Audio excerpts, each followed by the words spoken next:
Good morning, good afternoon, or good evening, my fine friends. Mr. Brown here, reporting from Gainesville, Florida. Day 3 of the Tom Petty weekend. That's it. It's all she wrote, folks. It's wrapped. Another year in the books, and my first year, obviously.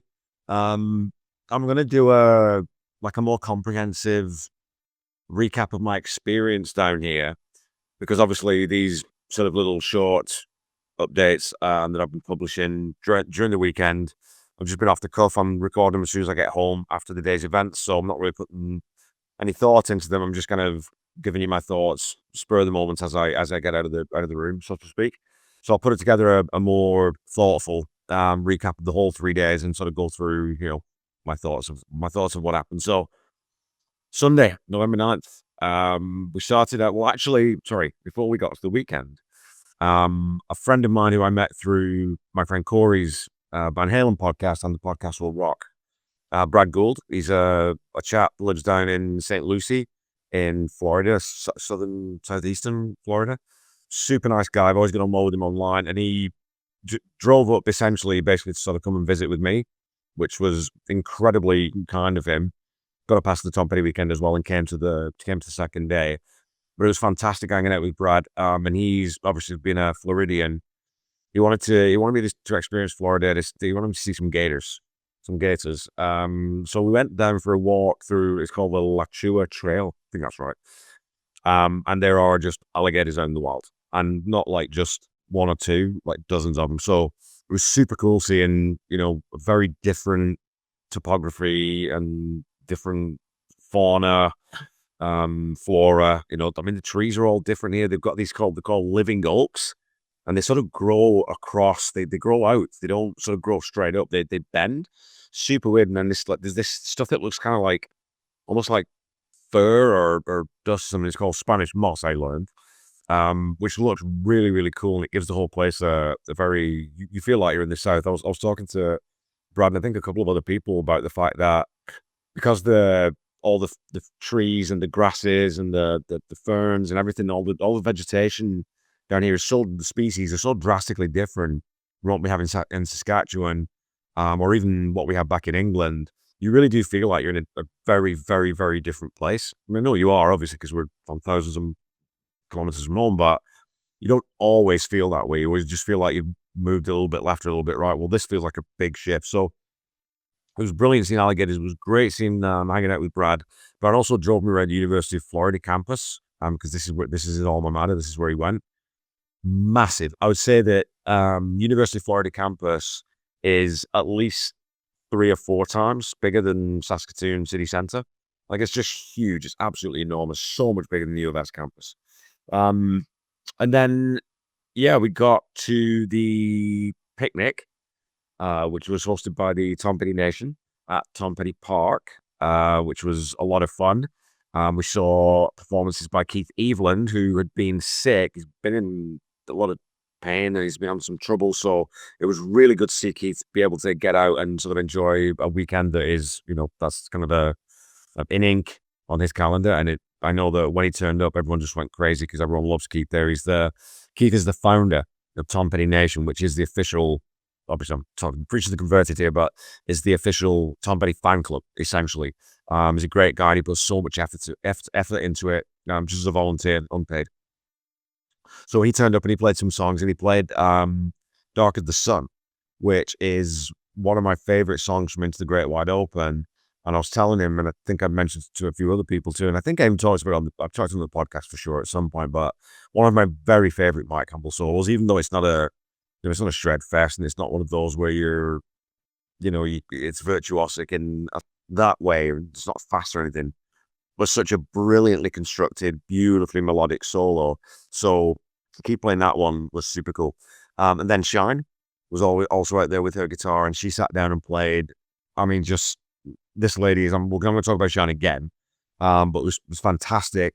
And she played Oh Well by Fleetwood Mac, Peter Green's Fleetwood Mac. And then said that one's for Kevin because we'd been talking about Peter Green the day before.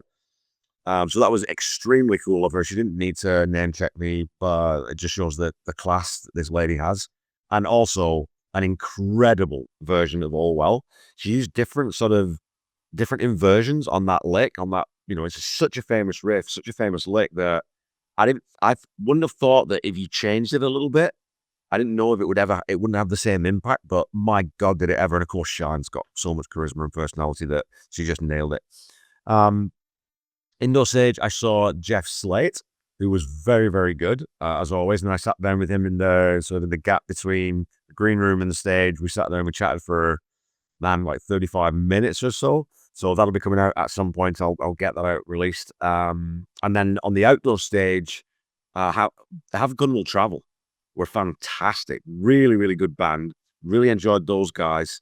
And then Danny Roberts on the indoor, but I missed that one. And I went to eat. So I also missed Harbor Wind. I think I caught just the back end of it. And from what I saw, they were really good, but I only caught the back end of it.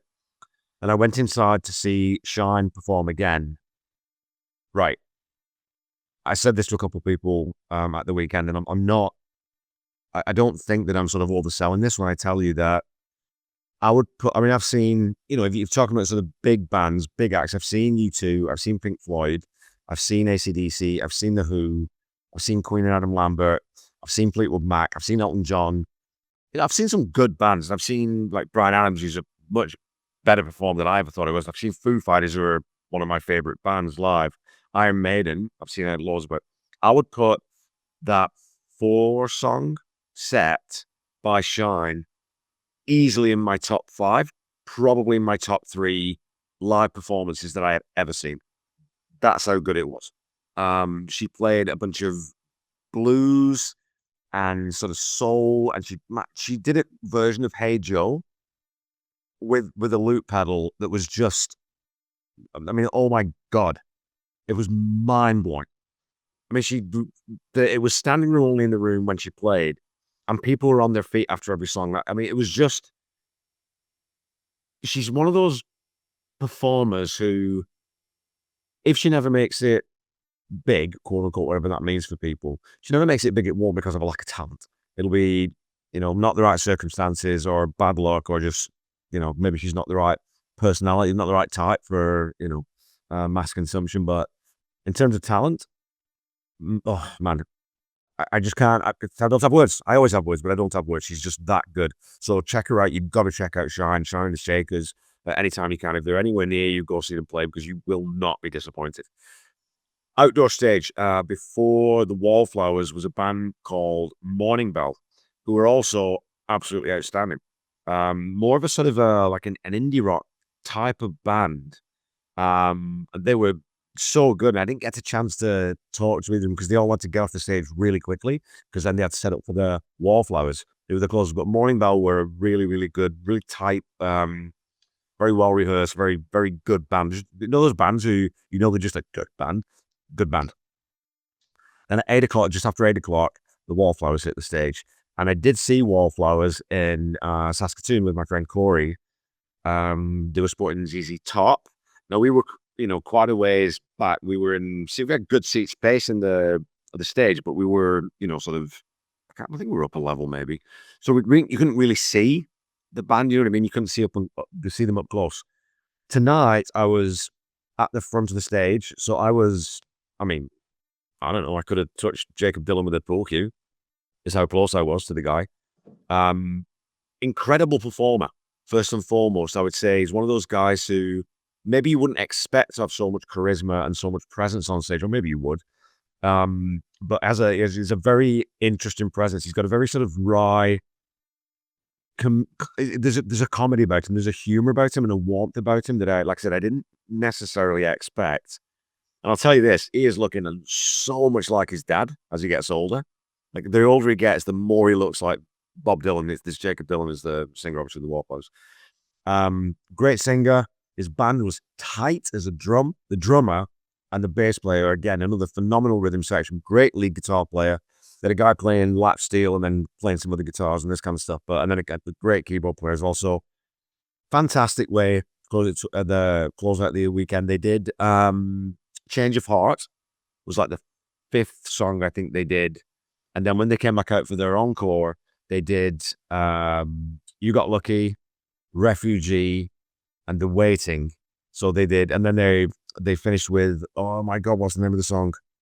one of the big songs, and it's gone from my mind. Anyway, so they did a 4-song encore, 4 Tom Petty songs overall, which they didn't need to do with the Wallflowers. I mean, people would have turned up and it would have been fine if they had, but Jacob's a huge Petty fan, obviously. And there's that sort of, link through his dad back to the Wilburys and all that kind of stuff. So I was just a thrill to see them live. Like, I would see those guys. I'd happily pay to go see those guys again because they're just such a really good rock and roll band. And maybe you don't think of the Wallflowers as being like a really shit hot rock and roll band, but they really are. They're a 6-piece and they make a great noise. And again, super professional, really, really good. And Jacob was funny. He was funny. So again, and I mean, just another fantastic day. The people down here are they're just wonderful. There's wonderful, wonderful people. I'm not going to name check everyone who I was hugging with and sitting and chatting with. But again, lots more people, even more people I hadn't met before. I don't think. No, I hadn't met before. Came up and said some of the nicest things about my piece that I had on Friday. So that was really, really nice. Because again, I mean, people don't need to come and tell you those things. They can just they could just get on with their day. And so I guess where I'm going with this is, if you ever see someone and they impress you, or something they do and you enjoy it, or something like that, and you're in two minds about whether to go and say, "Oh man, hey, I enjoyed that. That was really cool." Always go do it. Because I can tell you now from first-hand experience, when someone comes up and says that they enjoyed something you did like that, performatively, or in any way, really, it makes you feel good. It makes you feel good, especially when you can tell that people are being sincere and they're not just buttering you up. So no reason to butter me up, right? So yeah, I mean, on that side of things, again, just another fantastic day of friendship and warmth and love. The Tom Petty Nation is just such a phenomenal fan community. I'm going to miss you all terribly. And I can't wait to do this all again next year. I really can't. I mean, I was talking to Dan. We're going to start brewing up to see if there's some way I can be a part of the program again, perhaps. Whether that means recording a live episode, truly a live episode of the podcast. We'd have to figure out what the topic would be, and maybe I'll ask you guys what you think you would like to see me do if I was to come down again next year. But even if I don't come down as part of the program, I'm coming down to Gainesville again. I mean, as long as this event is going on, I will be here because I couldn't miss it now. Now that I've been, I just couldn't miss it because it was so much fun. The place is great. Gainesville is wonderful. The food here, oh my God, I haven't eaten a meal yet while I've been here that was anything less than, man, that was good. And then some of them, like I said, the shrimp and grits I had yesterday. So that's locked in, man. I can't wait to have that. So yeah, a fantastic third day. I met Keith Eveland, went and shook Keith's hand, like I said, after we were going in and watching Shine. He was telling me about some of the issues that they've been having, but good to see him back on his feet, sort of. And yeah, I hope everyone has safe travels home, and that the flights, delays, disruptions don't inconvenience anyone too much.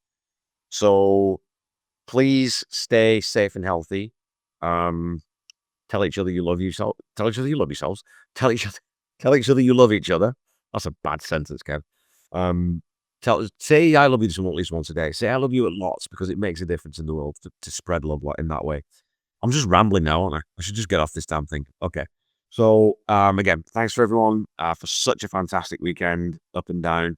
I can't wait to speak to Robin Vincent from Robin Shakedown, to whoever the singer from Have Gun Will Travel was. I didn't catch his name. And then again, I'm definitely going to get Shine on a full episode of the podcast because we need to explore Shine so that you guys get a really good sense of who this lady is, because she's deep. She's got deepness. So until next year, I'll be revisiting Gainesville again, like I said, as a bonus episode. But until next year, thanks so much, Gainesville. This has been one of the best weekends of my life. I'll never forget it. I'll never forget any of you guys.